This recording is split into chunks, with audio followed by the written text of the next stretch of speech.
Hi, I'm Dr. Steve Lippett at Chiropractic Generation. We're inspiring generations to lead extraordinary lives.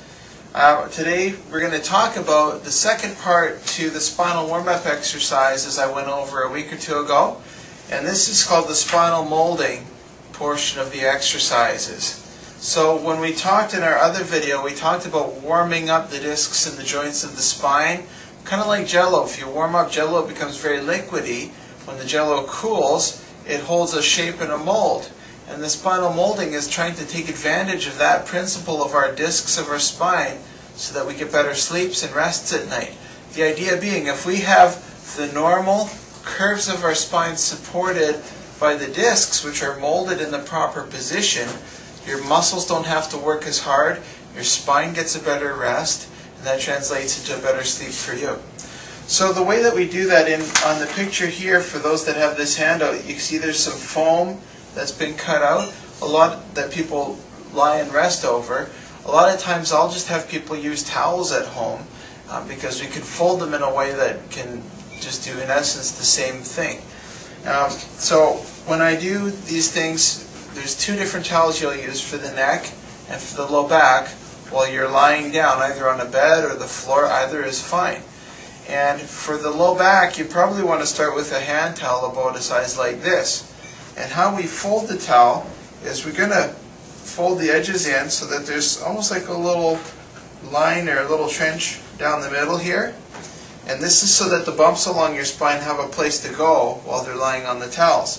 And for the low back, usually I start to have it folded a little flatter and thinner, and it would look something like this, so that it wouldn't be a whole lot of extra pressure on the back, but it would be enough that the curve can start to mold over it.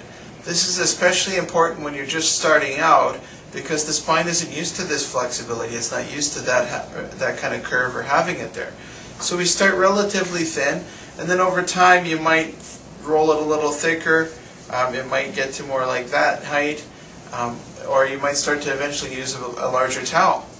Now when we're doing the rolls for the neck, in essence it starts the same way, in that we have it folded so there's that line or the trench down, but instead of folding it flat, you just roll it. And when you roll it like that, it comes out to something like this. And when I do mine, I put rubber bands on it, just then you don't have to keep refolding it. But you'd probably use a bigger towel than this. Maybe initially, if it was new to you, you'd start this way, but most people will find, like a more normal sized towel would work well. But now you've got a bit of a spongy part in the middle for the bumps, and a nice round cylinder that would go right under here, and then that's where you'd put it, and then you lie there and just rest while the discs start to cool down from the first part of the exercise, which again was those warm-ups where we were twisting.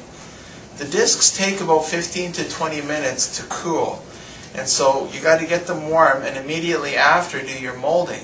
And when I do mine, usually I just read or I'll chat with my wife, but I lie on my back, just like it talks about or shows in the diagram here, to lie on your back, let those curves sink in, and let the discs cool to mold them. Most people tell me that if they do this consistently, especially over about 2 weeks, they really start to notice a change in their flexibility and quality of rest. It's a great healthy lifestyle habit that can improve the hygiene of your spine and therefore the quality of the function of your nerves. So please post any questions you have. We'd love to answer them or address concerns that you may have, that we can do a video especially about that. And in the meantime, keep doing healthy habits so that you can live your 100 healthy years, and we'll look forward to talking to you next time.